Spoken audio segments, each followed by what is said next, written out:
Tray کو ہاتھ میں تھامے جب وہ کمرے میں داخل ہوئی تو وہ گھٹنوں میں چہرہ چھپائے بیٹھا تھا۔ اس انداز پر وہ بے ساختہ مسکرا دی، سر کو آہستہ سے ہلاتی آگے بڑھی، ٹرے کو بیڈ سائڈ ٹیبل پہ رکھ دیا۔ اس کے بال شاید بالکل اس کی ماں جیسے تھے، سنہری، چمکتے ہوئے، کیونکہ نجف کے بال تو گہرے بھورے رنگ کے تھے۔ آہستگی سے اس کے بالوں میں ہاتھ پھیرا، کسی نرم ملائم فرز جیسا احساس ہوا۔ جارج، جارج، نرم دھیمی سی آواز میں اس کے چہرے کے قریب ہوتے ہوئے کہا، پر وہ ہنوز اسی انداز میں بیٹھا تھا۔ اس کا کیا قصور تھا اس سب میں؟ دل اچانک جیسے کسی نے مٹھی میں لے کے بھینچ ڈالا تھا، آنکھوں کے کونے نم ہونے لگے۔ George, look, dinner is ready, پیار سے میٹھے سے لہجے کو اپناتے ہوئے کہا۔ جارج نے غصے سے چہرہ اوپر اٹھایا، چہرہ تنا ہوا تھا، دانتوں کو ایک دوسرے میں غصے سے پیوست کیے وہ اپنے سامنے بیٹھی اس نازک سی لڑکی کو گھور رہا تھا۔ No, I don't want to eat, وہ چیخا تھا۔ اس کے گلے کی رگیں پھول رہی تھیں جو اس بات کی گواہ تھیں کہ وہ اسے ایک پل بھی برداشت نہیں کر رہا۔ I am your mom George. Asfreen نے دھیرے سے اس کے سر پہ ہاتھ پھیرا۔ جارج نے ایک جھٹکے سے ہاتھ کو پیچھے دھکیلا۔ اس کے سانس کی رفتار تیز ہو چلی تھی، ننھے ہاتھوں کی مٹھیاں بھینچے اب وہ اسے کھا جانے والی نظروں سے گھور رہا تھا۔ نو یو آر ناٹ۔ اس کا لہجہ، اس کی آنکھیں، سب میں نفرت موجود تھی۔ وہ اس وقت 4 سال کا بچہ نہیں لگ رہا تھا۔ لیو می الون، باریک سی آواز میں ایسے چیخا کہ وہ گڑبڑا کے کھڑی ہو گئی۔ اوکے اوکے، ہاتھ کے اشارے سے اسے پرسکون رہنے کا اشارہ کرتی وہ ٹرے وہیں چھوڑ کر جلدی سے کمرے سے باہر نکلی۔ باہر نکلتے ہی دروازے کے ساتھ لگے گہرے سانس خارج کرنے لگی۔ وہ کھوئی کھوئی سی زینے کے جنگلے کو تھامے کھڑی تھی۔ کیا ہوا؟ نہیں کھا رہا کھانا؟ نجف کی آواز پر چونک کر نیچے دیکھا۔ وہ سیڑھیوں کے بالکل پاس پریشان حال کھڑا تھا، بکھرے سے بال، بڑی ہوئی شیو، بل پڑی شرٹ جس کے بازو کے کف فولڈ کیے ہوئے تھے۔ اسفرین نے آہستگی سے سر کو نفی میں سر ہلایا۔ آپ فکر نہ کریں، میں کچھ دیر میں پھر سے ٹرائی کرتی ہوں۔ اسفرین نے نجف کا اترا چہرہ دیکھ کر تسلی آمیز انداز اپنایا۔ زینہ اتر کر وہ ابھی کمرے کی طرف مڑی ہی تھی جب پھر سے نجف کی آواز آئی، اسفرین؟ وہی شرمندگی بھرا لہجہ۔ اسفرین نے زبردستی چہرے پر مسکراہٹ سجائی اور پلٹی۔ ایک نظر اسفرین کی آنکھوں میں دیکھا۔ جی، شائستگی سے کہا۔ وہ اب سر جھکائے کھڑا تھا۔ Thank you for everything. زینے کے جنگلے کو تھامے وہ اس سے نظریں چرا گیا تھا۔ آپ کے لیے کھانا لگا دوں؟ اسفرین نے اس کی شرمندگی کو کم کرنے کے لیے بات کو فوراً بدلا۔ اب پچھلی باتیں دہرانا بیکار تھا۔ نہیں، امی نے کھا لیا کیا؟ میں کھا لوں گا جب بھوک لگے گی تو۔ نجف نے سوالیہ انداز میں دیکھا۔ وہ نماز کے انداز میں سر پہ اسکارف کو باندھے ہوئے تھی، سفید چہرے پہ نور تھا۔ جی، وہ سو گئی ہیں، اسفرین نے آہستہ سی آواز میں کہا، جس پر وہ سر ہلا کے رہ گیا۔ اسفرین نے مسکرا کے دیکھا اور کمرے کی طرف بڑھ گئی۔ نجف کی نظریں پشت پر گڑی محسوس ہو رہی تھیں۔ جلدی سے آ کے کمرے کا دروازہ بند کیا اور دروازے سے ٹیک لگائے کرب کے عالم میں آنکھیں موند لی۔ آہستہ سے چلتی اسٹڈی ٹیبل تک آئی، دراز میں سے ڈائری نکالی، کرسی کو پیچھے دھکیلتی بیٹھ گئی۔ کچھ یاد آ جانے پر پھر سے دراز کو کھولا اور ایک مخمل کی سرخ ڈبیا کو نکالا۔ جیسے ہی اسے کھولا، بھینی سی خوشبو کے احساس سے دل عجیب طرز میں دھڑکنے لگا۔ سوکھا گلاب جس کی پتیاں اب سفوف سا بن چکی تھیں، ٹہنی بھی سوکھ کر دھاگا سا لگنے لگی تھی۔ نرمی سے ڈبیا کو پھر سے بند کیا اور دراز میں رکھ دیا۔ ٹیبل لیمپ کو جلا کر ڈائری کو کھولا، قلم سفید کاغذ پر رکھا اور لکھنا شروع کیا۔ جنوری بروز منگل 2019۔ آج پورا 1 سال بیت گیا۔ دیکھو پر تمہاری یاد اور اس گلاب کی خوشبو آج بھی تازہ ہے۔ میں نہیں جانتی کہ تم سے زندگی میں پھر کبھی مل سکوں گی کہ نہیں، پر تم سے جڑا یہ یاد کا رشتہ کبھی نہیں ختم کر سکوں گی۔ میں ہر روز رات کو یوں ہی بیٹھ کر تمہیں پہروں یاد کرتی ہوں، وہ چند دن اور ان چند دنوں کا ایک ایک پل یاد کرتی ہوں۔ مجھے ایسے لگتا ہے جیسے یہ ایک سال بھی بیت گیا، اسی طرح پوری زندگی بیت جائے گی اور میں تمہیں یوں ہی یاد کیا کروں گی۔ قلم آہستہ آہستہ کاغذ پر سرکتا جا رہا تھا اور سیاہ دھبے واضح ہونے لگے تھے۔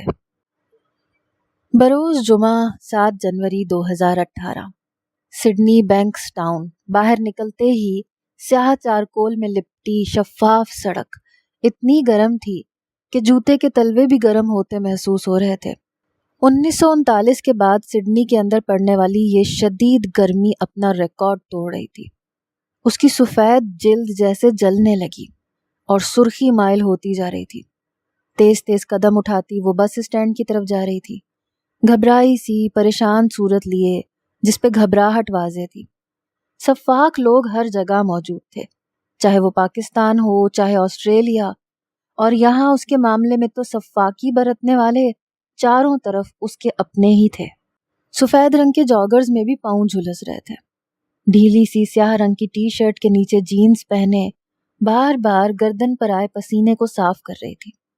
گلے کے گرد لپیٹا اسکارف اب ڈھیلا ہونے لگا تھا۔ بالوں کا بے ترتیب سا جوڑا بنائے، پیشانی پر گرمی کو برداشت کرتے، شکن اور آنکھوں پر سیاہ چشمہ لگائے، وہ بے حال سی بس اسٹاپ کی تلاش میں نظریں گھما رہی تھی۔ میک اپ سے بے نیاز سفید چہرہ اب گرمی کی شدت سے سرخ پڑ گیا تھا۔ گرمی میں پگھلتی کاریں بسیں بینکس ٹاؤن کی سڑکوں پہ دوڑ رہی تھیں۔ اللہ اللہ کر کے بس اسٹینڈ نظر آنے لگا۔ تھوڑی سی ہمت بندھی تو قدموں نے بھی ہمت پکڑی۔ اشفرین نے ہاتھ میں پکڑی پانی کی بند بوتل کو کھولا، 2 گھونٹ حلق میں انڈیلے، تیز تیز قدم اٹھاتی بس اسٹاپ تک پہنچی۔ بس اسٹاپ پہ پہنچ کر شیڈ کے نیچے جاتے ہی جیسے سکون ملا۔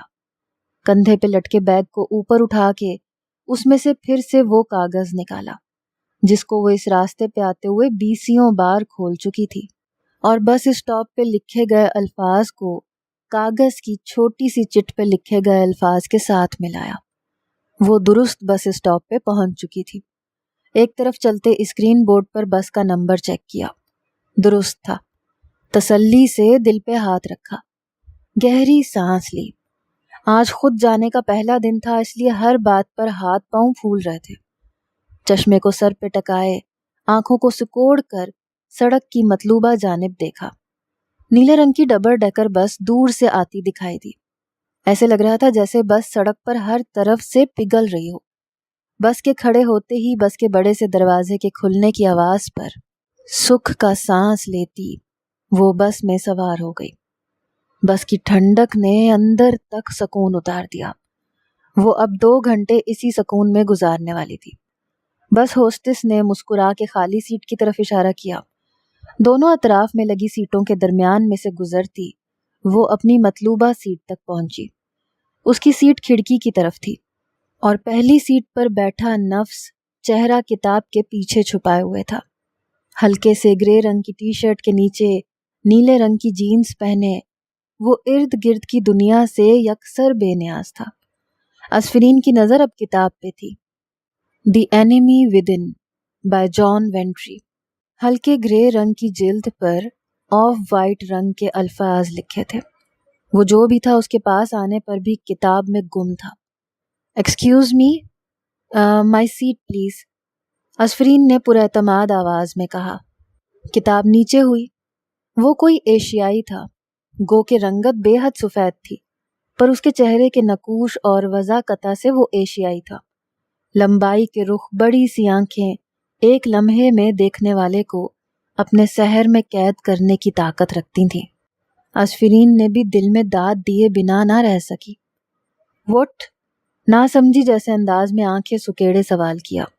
پیشانی پر بھی بل پڑے، سیاہ بال تھوڑے سے بے ترتیب ہوئے، ماتھے پر بھی موجود تھے۔ اس کی اس نا سمجھی پر اشفرین نے کھا جانے والی نظروں سے اسے گھورا۔ عجیب انسان ہو بھائی، تمہارے سامنے کھڑی ہوں، اندازہ بھی نہیں کہ کس لیے۔ مائن سیٹ پلیز، اشفرین نے زبردستی کی مسکراہٹ چہرے پہ سجا کے پھر سے کہا۔ انداز طنزیہ تھا۔